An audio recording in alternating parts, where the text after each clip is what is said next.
All right, good morning, everyone. I am Andrea Barton-Rees. I'm the CEO of Connecticut's Paid Leave Authority, and with me today is our excellent executive assistant, Amber Forrest, and we're delighted that you were able to join us for this presentation on paid family medical leave. As you know, benefits will be available starting in January of 2022. So that means that some of the complexities of the law, particularly as it relates to the changes in Connecticut's Family and Medical Leave Act, probably need to have some review at this point in time. So we're holding a series of webinars that will allow us to share with you information, not just about how the benefits process will work for family and medical leave, but also to let you know that, and again, emphasize the changes that will come to the family and medical leave law period, whether a person pursues payment for that leave time or not. So with that, I'm going to get started. I want to remind everyone to please use the Q&A section and not the chat if you have questions, because the Q&A allows us to keep track of the questions that were asked and to answer them either as they're being asked online or directly live. And that's not a function that we can manage in the chat. I'll be in presentation mode, so I won't be able to see any raised hands or anything like that. So the Q&A is really the best option to get more information. So with that said, I'm going to go ahead and get started.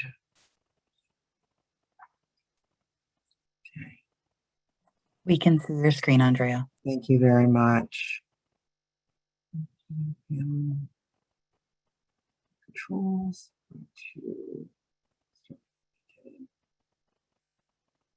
If it will let me. Come on, here we go. All right.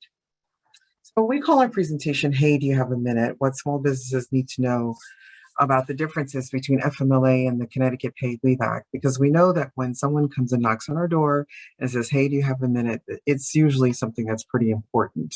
And that next year will include the need to take paid leave benefits, paid leave and benefits. So I'm Andrea Barton-Rees, as I mentioned before. I started my role last March, right before the pandemic hit. And prior to that, I was the CEO at HARC in Hartford that supports people with intellectual disabilities and their families. I am originally from New Jersey. I have a degree in English and I have a law degree from the New York Law School.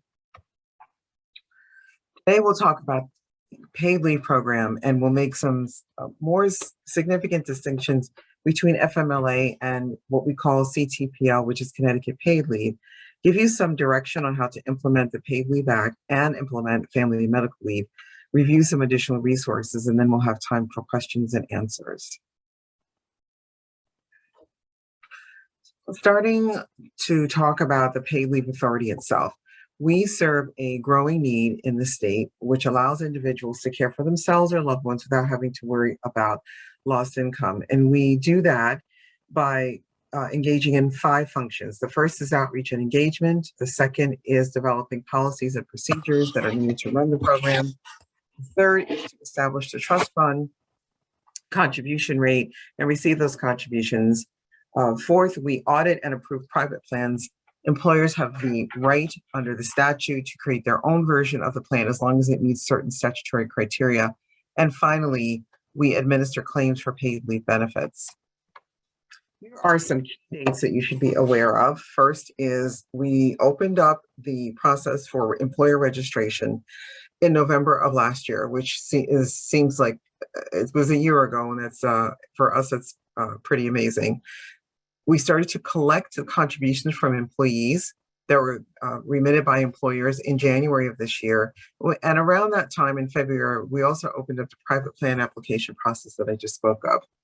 Quarterly payments have been submitted. The first 2 have already been submitted, and the next is due fairly soon at the end of next month.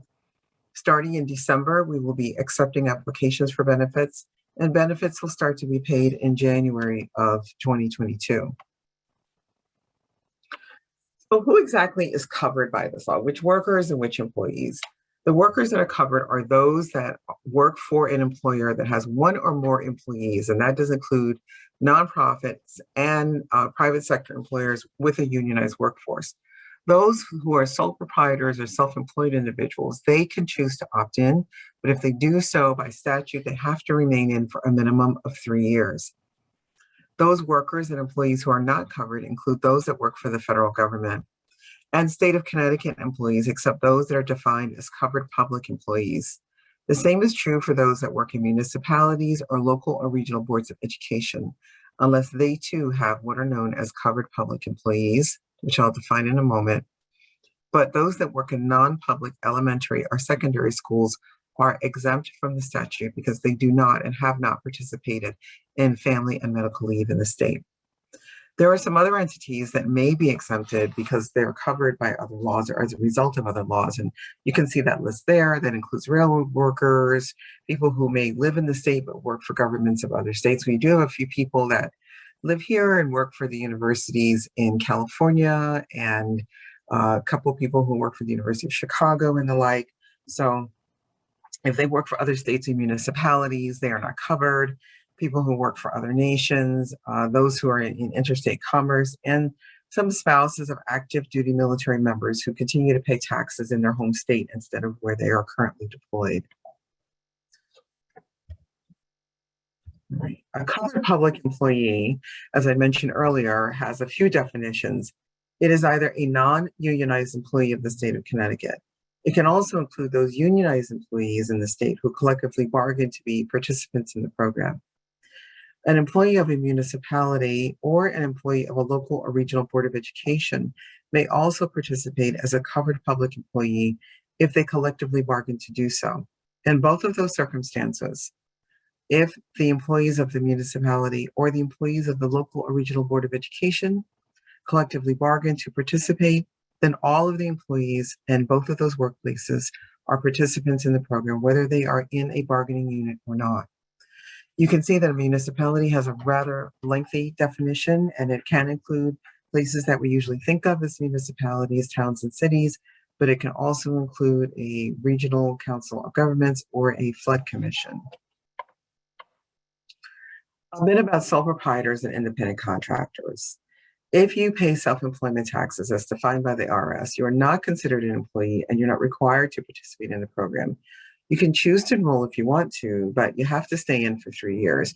And your contributions are the same as employees, which is 0.5% of your self-employment earnings. So if you're a sole proprietor and you have employees, you have to register with the Paid Leave Authority and you have to remit contributions for those employees, whether you choose to register yourself or not. And finally, if you receive a W-2, even if you're the owner of the company, under the statute, in the manner in which an employee is defined, even though you are the only person in your business, if you pay yourself through a W-2, you are considered to be an employee and you have to participate in the program. We understand that this is a challenge for some, and it has been brought to our attention, and we will raise it with those that have drafted the law. But for now, this is the way that the law reads, and so this is what we have to ask folks to do. When those contributions are collected, the cycle looks like this. First, they're post-tax, and they're based on wages for employees calculated for FICA, and for sole proprietors and self-employed individuals, as we mentioned, it's based on your self-employment income. Contributions, however, are taxed at the Social Security contribution limit of $142,800, which is the contribution limit for this calendar year. Those are collected and they are remitted to the Paid Leave Authority. We receive them and we validate that information, particularly for employees, through information we receive from the Department of Labor and the Department of Revenue Services. Contributions are then deposited into the Paid Leave Trust Fund, which is managed by the Office of the Treasurer. And those trust fund resources are what's used to fund the benefit payments for the paid leave program.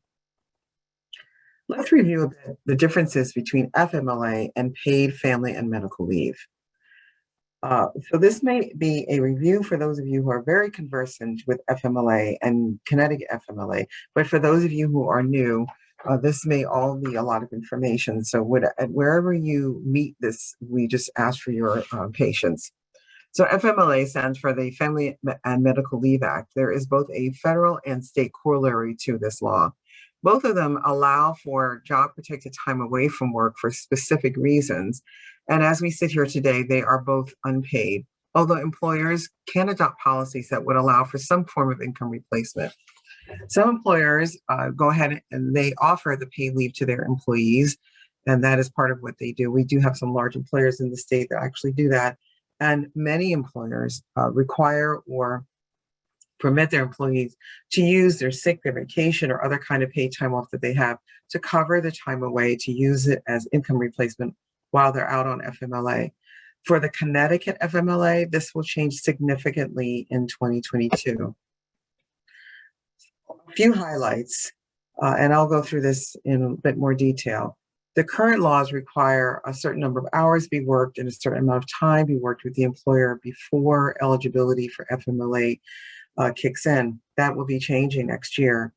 There's also a very limited definition of family that will allow a person to take time off. That's changing as well. And then there will also be, under paid leave, an option for income replacement that is something other than what a person's employer may offer. Here's a comparison of those two laws. Currently, if a person were to take FMLA for under state law today, they would only do so if they worked for an employer that had 75 or more employees. And in order to be eligible, they would have had to work for that employer for at least 12 months and 1,000 hours. And at that point, they would be eligible for family and medical leave. And they would also enjoy job protection, meaning the ability to come back and get their exact job or a significant equivalent if their job no longer exists. They would be eligible for 16 weeks of leave in a 24-month period or 26 weeks of leave for military caregiver leave. And the employer would require and could require the employee to use all of their time off, sick, vacation, all of their PTO to cover their time away. When the law changes in 2022, all of this will change. It will apply to employers that have one or more employees, so that 75-person threshold will go away. There will be no hours worked requirement, and job protection will attach at 3 months rather than 12. Leave will be available for 12 weeks in a 12-month period. The 26 weeks for caregiver leave will remain, but there may be an additional 2 weeks of leave available if a person is experiencing incapacitation during their pregnancy. So that way, under those circumstances, someone may be eligible for up to 14 weeks of leave in a 12-month period. And while the employer will still be able to require an employee to use their accrued time off to cover all or part of the time that they're away on FMLA, they will be required to allow the employee to keep up to 2 weeks of accrued PTO or vacation time. It has to be time that they can use, and it has to be at least 2 weeks. So in some circumstances, if your workplace only offers 2 weeks of leave, then you cannot require that person to use any of it to cover their family medical leave absences. Is Connecticut paid leave? We use CTPL to stand for paid leave, which can refer to the statute, the program, or the agency itself. It is strictly a Connecticut law that only provides a source of income replacement for those eligible employees who cannot work because they are taking leave for certain family or medical reasons. Unlike the FMLA, it does not provide job protected leave. That sits with the employer under the circumstances mentioned in the last slide. You'll also hear us refer to it as PFML, or paid family and medical leave, or paid leave. The reasons for leave and income replacement are the same under Connecticut law. You can take leave to receive treatment for your own serious health condition, which can include pregnancy or serving as an organ or bone marrow donor.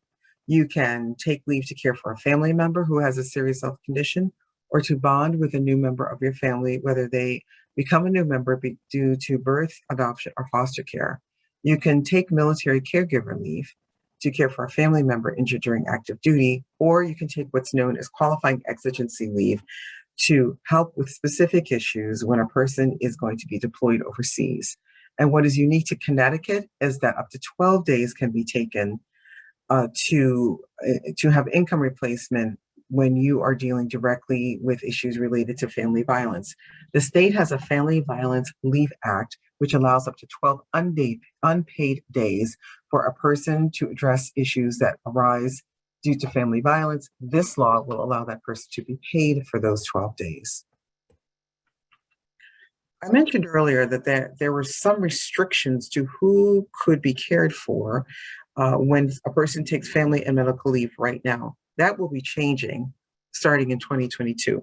The law will expand for federal leave, for Connecticut leave only, I should say, to allow paid leave to be taken for a parent, spouse, son or daughter of any age, because right now you can only take it if the child is up to 18, or if they're over 18, they have to have a disability, a sibling, a grandparent, or a grandchild, or a person to whom the employee is related by affinity.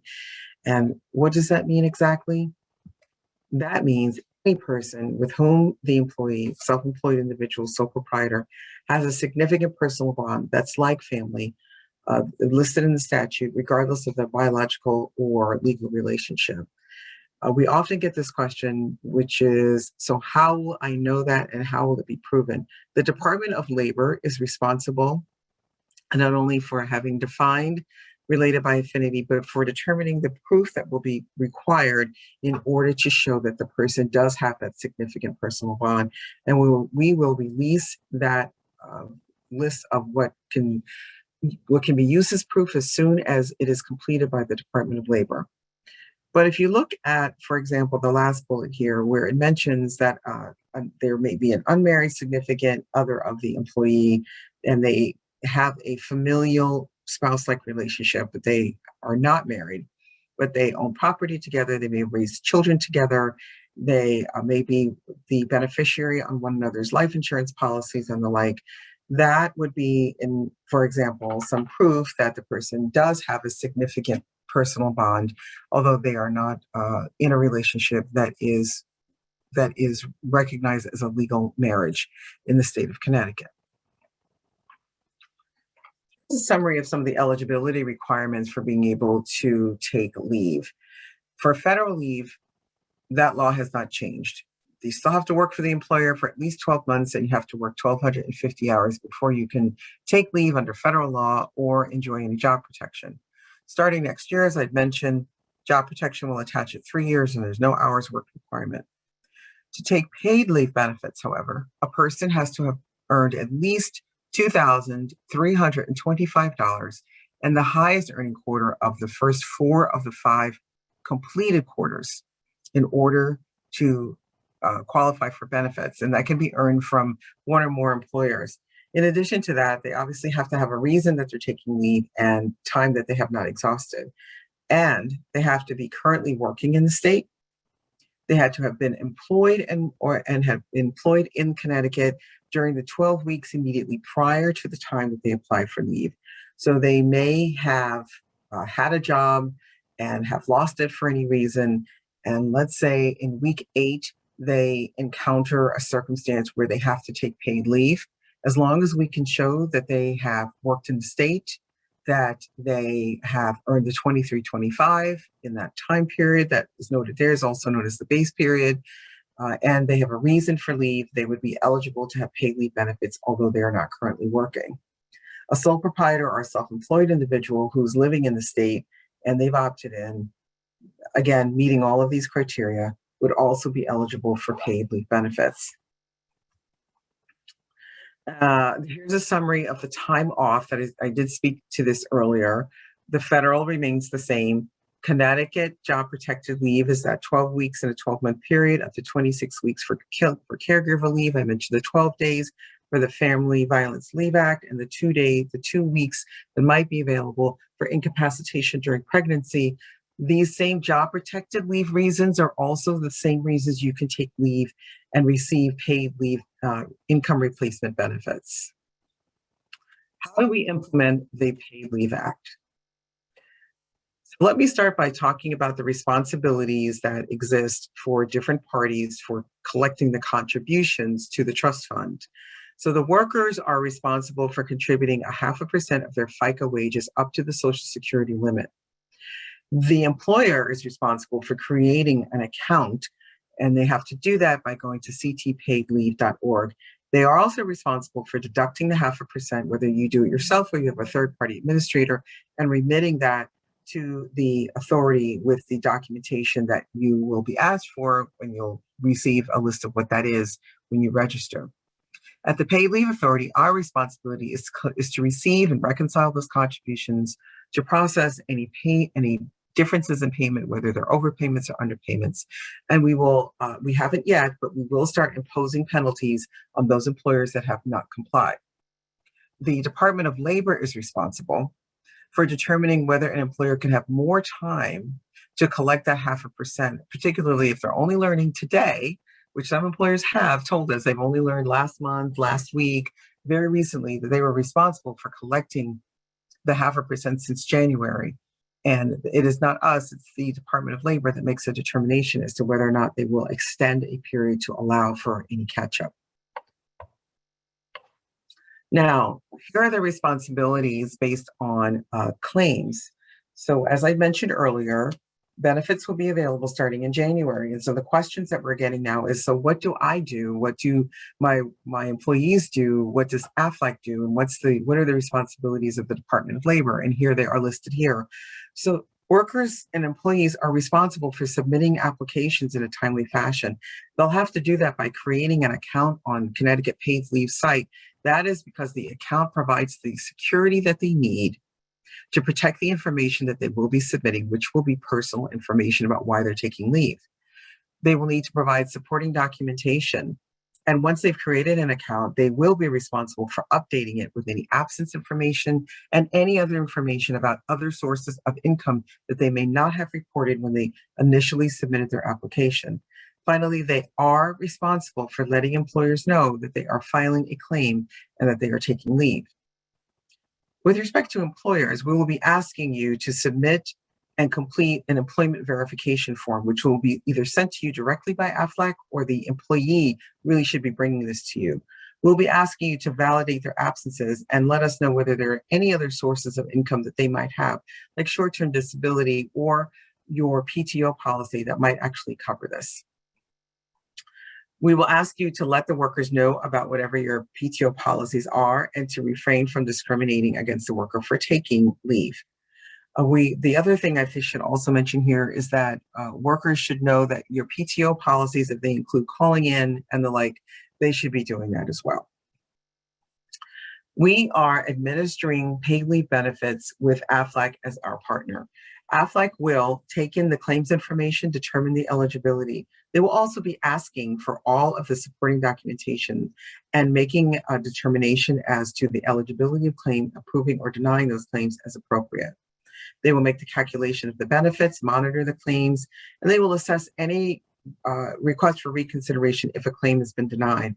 They're also responsible for investigating a potential fraud, and they actually make recommendations to the Pay Leave Authority if they believe that penalties are appropriate for fraud or attempted fraud. The Connecticut Department of Labor is the entity that is responsible for hearing any appeals that are related to a denial of a paid leave benefit or any penalties imposed because of fraud or any other reason for not complying with the paid leave law. Some more specifics about how a person actually gets their benefits. First, the worker submits their claim, and they can do that by calling AFLAC or going directly to our site. They have to create an account, as I mentioned earlier, and then they would click on Submit Claim. Again, they're submitting their application information, which will include the reasons for the claim, the length of the leave, the type of leave, and whether or not they have more than one job and other sources of income. AFLAC will determine their eligibility by doing a number of things that are listed here, including having access to data from the Department of Labor so that they can verify the wage data that's been submitted by the employee. They will also verify whether or not the person works for a covered employer. As I mentioned earlier, if the person submits for example, they submit an application for benefits, if they actually work for the United States Postal Service, they would not be eligible because they are a federal government employee. And if the person is not eligible, they will let the worker know and let them know of their ability to request reconsideration.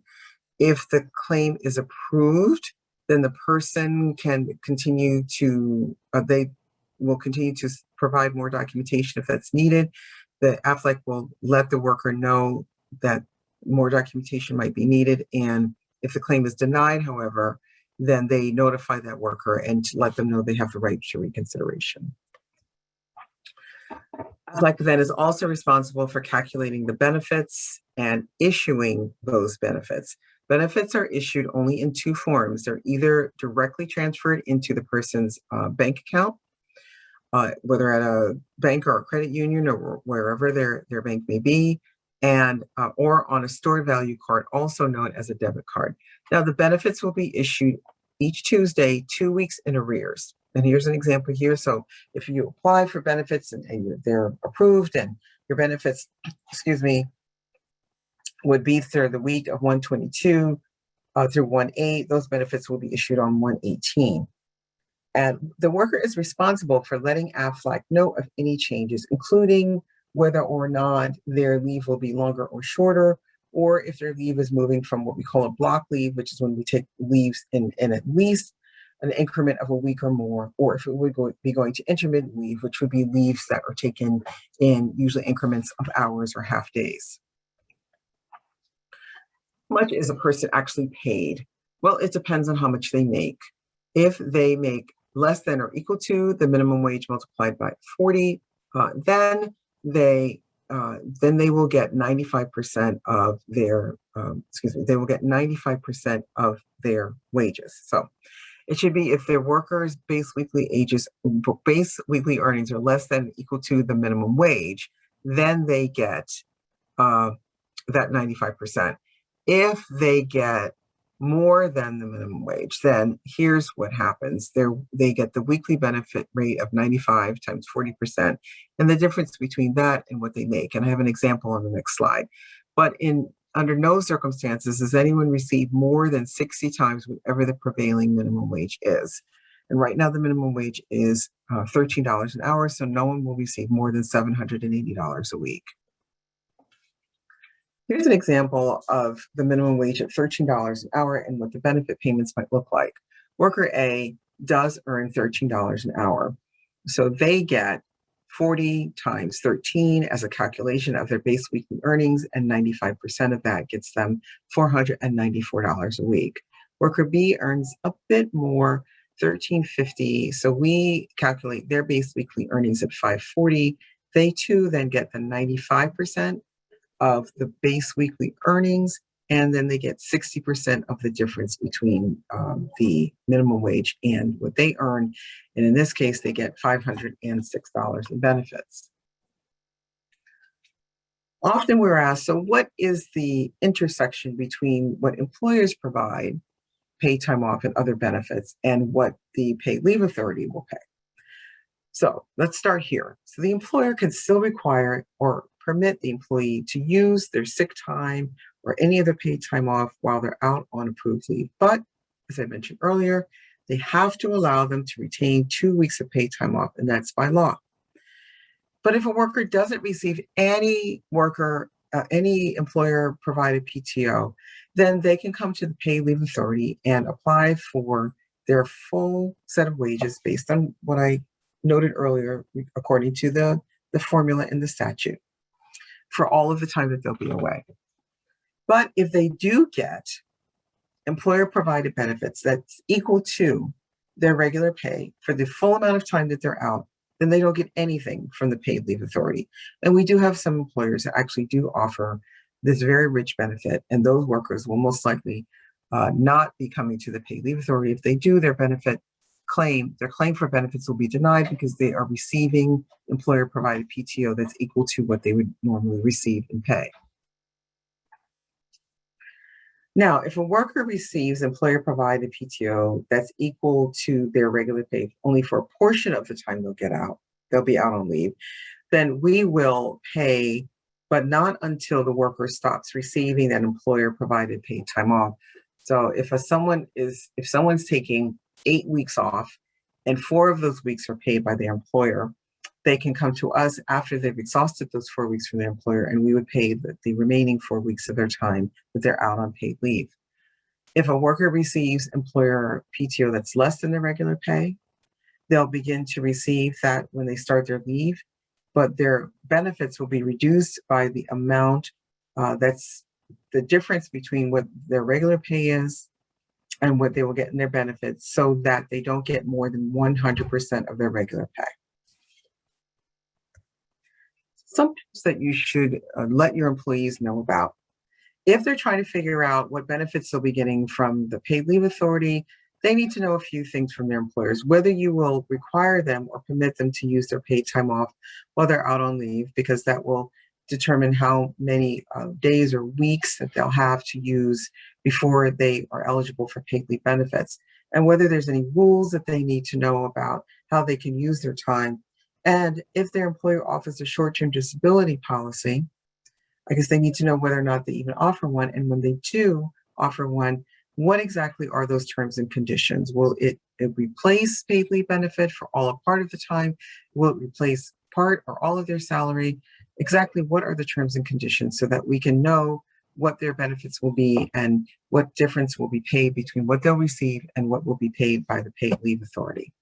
I mentioned earlier that not only are there changes with respect to Connecticut paid leave, which is brand new, there will be changes to family and medical leave under Connecticut law in general. So when it comes to the paid leave claims, these are some of the changes that will happen when it comes to family and medical leave claims. So this is not paid leave. So let's say it's January 15th of next year and a person comes to you and they say, I need to take FMLA because I have a qualifying reason, setting aside whether or not they'll receive any income replacement. That worker has the responsibility to let you know in a timely fashion that they'll need to take time away. Timely fashion is defined by at least 30 days where you have notice, and as soon as practicable where there might not be notice if there's an emergency. To submit an application as necessary, and to give the employer the supporting documentation and to comply with all of the employer's attendance and call-in policies.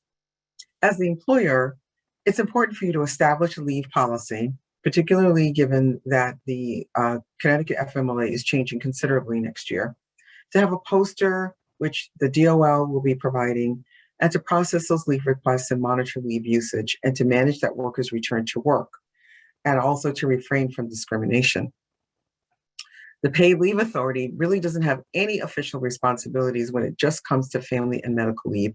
But as we're doing today, we are providing some training and information about it as a part of the Connecticut paid leave law. The Department of Labor is responsible for promulgating regulations regarding FMLA, and they also are responsible for giving guidance to workers and employers about the law itself. They are, just like with paid leave, responsible for investigating complaints regarding denial of family and medical leave claims and any claims of discrimination or retaliation. For job protected leave, which is the one that we're speaking of now, which is just family and medical leave, aside from income replacement that the paid leave authority offers, the worker has to provide some time. So I'm going to go through a little bit more detail about what this might look like. In order for a person to take their job protected leave, meaning they've been working with the employer for 3 months, they come to you and they say, hey, I need surgery, and that is a serious health condition that's covered under FMLA for Connecticut. I need to take some time. They need to give you 30 days of advance notice where that leave is foreseeable, and as soon as practical, if it's not foreseeable, emergency, appendectomy, these things happen. Now, the employer is responsible for determining whether or not the worker is eligible under the Connecticut Family and Medical Leave Law and lets them know what documentation they may need. So a worker comes to you on day 1. You have until day 5 of the business day to let that worker know that whether they are eligible for FMLA, meaning you're letting them know, step 1, you've worked here for a requisite period of time, 3 months, you have job protection, and it looks like surgery is in fact surgery is in fact a serious health condition, and you qualify for FMLA. That doesn't mean you've approved the leave. You've told them that they qualify to be able to take FMLA, but they need to show you proof that they actually that they actually have the right to take the leave. So that has to happen in the 5 business days. They come to you, and then you say, okay, let's see what happens. Now, once you let the worker know, from the preliminary information you've provided me, it does look like you may be eligible for family and medical leave, but you've got to bring me some more documents. The worker has 15 days to provide you with that additional documentation, which can include a medical certification from a qualified healthcare professional, one that is listed in the statute, so it can't just be anybody. perhaps adoption documents, military records, anything that they may have that can show you proof that they are actually covered. They're going to be taking leave for a covered reason under the statute. If they have problems getting this documentation, you should give them an additional 15 days in which to do that. It is up to you if you want to give them an additional 15 days after that, but 30 days should be more than sufficient for someone to give you the documentation that you need. Now, once you have all of that information, now you're ready to make a decision as to whether or not their leave is actually approved. Once you have all of the documentation in hand, you have 5 business days to get back to that employee and let them know, yes, I've received all of your documentation and your leave is approved. And so you have to let them know if they are required to use their accruals, how they have to report in, and whether or not they'll need a fitness for duty before they return to work. You can't, and I'll just go into this in a moment, insist that they be 100% fit for duty, but you can, in fact, insist that they have some sort of fit for duty documentation they provide for you. Now, the worker reports to the employer when they actually take leave, and the employer is responsible for making sure that the worker does not exceed the 12 weeks of leave in that 12-month period. Now, if the employer returns to the worker, the employer has to return the worker to the job they had prior to the time that they took the leave.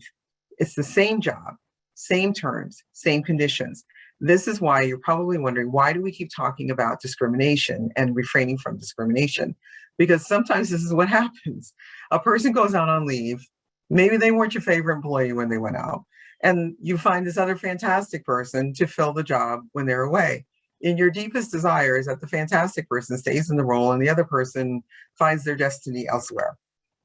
But you can't do that. And some employers do that and they get themselves in a lot of trouble. So while this might be obvious to most people, this keeps the Connecticut the Office of Human Rights and Responsibilities very, very busy. It keeps the CHRO extremely busy because this happens more often than you think. And sometimes it just happens inadvertently.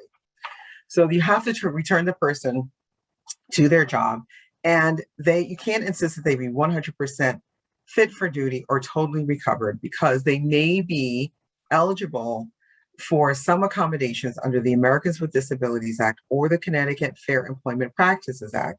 So whatever you need to do to figure out whether you can bring that person back with a reasonable accommodation may also be a responsibility that you have as an employer. So you have to return them to the job that they had before they had to leave. But it doesn't mean that this is easy. There are a number of complicating factors, right? So we're managing the worker absences, enforcing our attendance and call-in policies, getting people to give you timely notice. Sometimes they don't bring back all the information they need to so that you as an employer can make a decision. And workers who take intermittent leave can be the most challenging to manage because they're out an hour this day, 5 hours another day. And that's so, and it can feel like FMLA goes on forever, and we understand that. But that's the law, and people are entitled to take intermittent leave, so we have to figure out a way to manage it. For workers that have fluctuating work weeks, differing hours from week to week, that can be challenging as well as managing the interaction between Connecticut FMLA, federal FMLA, and any other laws as I spoke of before. Now, sometimes workers will say to you, I don't want my leave to be FMLA leave. I'm just going to go out for these 3 weeks because I don't want to use up any of my eligibility. You cannot do that. It is your right and your responsibility to designate any time off that a person takes that is a serious health condition or falls under any of the reasons for FMLA, to designate that leave as FMLA. Because the person is entitled to job protection and they're entitled to their job to come back to their role. If for some reason you make a different decision about that person and they determine that actually it was FMLA and you discriminated against them, now you've got a bigger problem on your hands. This happens more often than not too. So this is why we're saying, don't let them tell you that they don't want it as FMLA. If it fits the definition, you designate it as such, and that's the end of it. All right, so I spoke earlier about some of these leave laws that are covered. On the left side of the screen, you'll see that federal FMLA still applies. We've got our new Connecticut FMLA starting next year, workers' comp, the ADA, pregnancy disability, and the Connecticut Fair Employment Practices Act, which applies to employers that have 3 or more employees, is not a new law. It's been around about 15 years, still exists. Income replacement, in addition to workers' compensation, will now be the Connecticut Paid Leave Act, but people who are receiving unemployment benefits or workers' compensation cannot receive paid leave benefits at the same time. I've covered a lot of things I know I have today, but on our website, ctpaidleave.org, are a lot of informational resources that are available to you. If you go to the employer page, you will find this employee rights poster, and you'll also find what we call the rack card, which is just really, it's a much more condensed version of the poster itself. There's also an employer toolkit. There's a new one that will be posted this week. It'll go up today or tomorrow. And if you haven't started those deductions, this employee paycheck mailer is something that you can put in each employee's paycheck. You can email it to them or send it to them so that they know why 0.5% is coming out. The fact sheet also comes in a more question or answer form, and all of these documents are available in English and Spanish. We're here to help you. We do not have a call center, and it is because it is an extremely expensive proposition and we don't have the resources for that. So instead, we have a contact us feature. You can use that contact feature. You can indicate whether you'd like to get a call back and someone will return your call. You can also indicate there if you need to have the call responded to in a language other than English. We also have a lot of frequently asked questions on our site and a number of helpful videos. There will be more videos launched, and also there's a new small business site, which is available for all businesses. And there's also a new part of our site for benefits. So you can direct your employees to those new parts of the site as well. All right. And again, we're at ctpaidleave.org. Let me stop sharing my screen. It's a weird shadowy thing there because I forgot to turn the camera off. Okay. And let's see.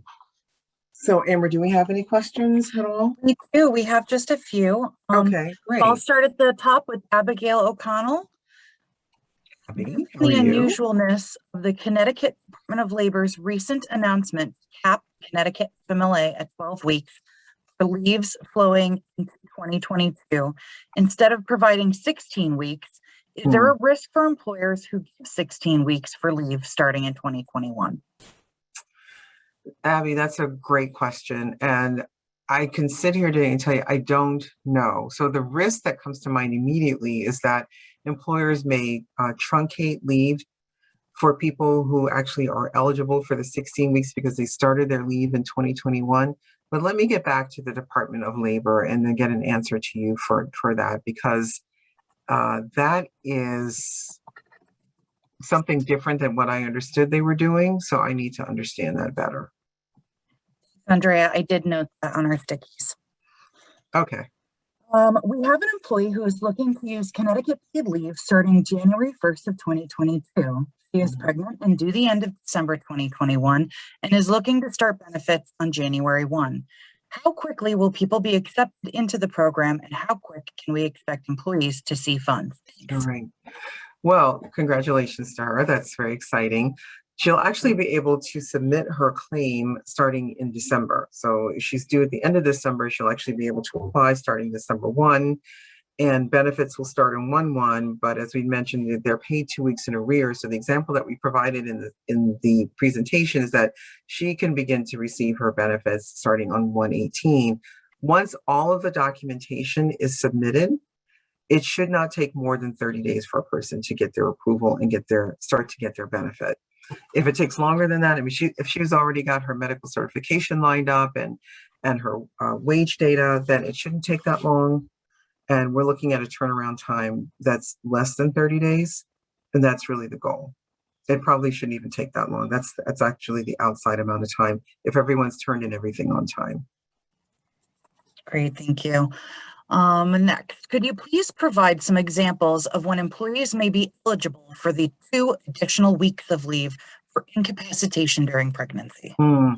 Well, there are all kinds of definitions of incapacitation depending on the person. So, for example, if someone is experiencing significant complications so this is the key though, that the statute says during pregnancy. So if you had a C-section and you're having complications afterward, those 2 weeks are not available for your recovery from a complicated C-section. But if you were experiencing, let's say, preeclampsia, in the course of your pregnancy, that would be considered a condition for which you may be eligible for the additional 2 weeks of leave at the either the beginning or the end or even in the middle of your leave. Every condition is different, so I'm really loath to provide lots of specific examples, but those would be two that we use pretty frequently that would probably qualify for incapacitation during pregnancy. Okay, great. Thank you. And I just want to let everyone know we are doing the Q&A. You can submit your questions using the QA feature at the bottom of your screen. We have one more question right now. Can someone use their only 2 weeks that is required to be set aside if they want to, in writing, of course? Oh, I see. All right. So I think the question is if the employer, because the employer is required to have those 2 weeks set aside for them, if the person chooses to use up their 2 weeks, can you let them do that? Yeah, I don't know why they would do that, but if they want to, then they can. It's just the statute reads that you can't force them to. So if you get it in writing and they say, I know I have the right to keep my 2 weeks, I'm asking that they be exhausted for this purpose, I know that I won't have them available to me and they're willing to do that, then that's an agreement between the employer and the employee, and they can certainly do that. But they wouldn't have any recourse if they don't have any time later on because they opted to use those 2 weeks for family and medical leave when they really didn't have to. Okay. Okay. And if you're pregnant and are due in 2022, what is the longest you can stay out of work with pay? All right. Well, I don't know how long you can stay out of work with pay because you might have other employer provided benefits that you can offer, but the family and medical leave is 12 weeks in a 12-month period. So that is the longest that you can stay out with pay. Your employer may have other policies and other types of benefits that you can avail yourself of that may allow you to stay out longer. But if you're taking time under FMLA and you're looking for paid leave benefits, there's a 12-week cap and a 12-month period on that. Great. And is Connecticut paid leave renewed annually? I'm wondering Yeah. if this is in regard to the calendar schedule of how we do this. Yeah, so it's 12 weeks in a 12-month period. So it's whatever is rolling, I should say. I don't know, that's a term of art, so I want to use that very carefully. But if a person starts their leave in February of 2022 and they exhaust those 12 weeks between February of 2022 and February 2023, they're now eligible to take leave until the day after that last day of leave in February of 2023. So let's say they take it February, their leave February 1 of 2022, and they exhaust their leave through the calendar year of 2022. They would have to wait until February of 2023 in order to reset the clock for them to take leave again, because it's 12 months in a 12-month period. It's 12 weeks in a 12-month period. If they've only taken their 6 weeks in 2022, then they can take an additional 6 weeks in 2023. But again, the employer we at the Paid Leave Authority are rolling back. So the renewal annually is the rolling back annually, and it's within a 12-month period. Thank you, Andrea. That concludes our questions for today. Okay. So Great. Thank you so much, everyone, for joining us, and have a wonderful day. You will receive a follow-up email from Zoom that'll have all of the links that you need for this recorded webinar and a copy of the presentation Andrea has given. Yes. Thank you very much for your time. Have a wonderful day, everyone. Thank you.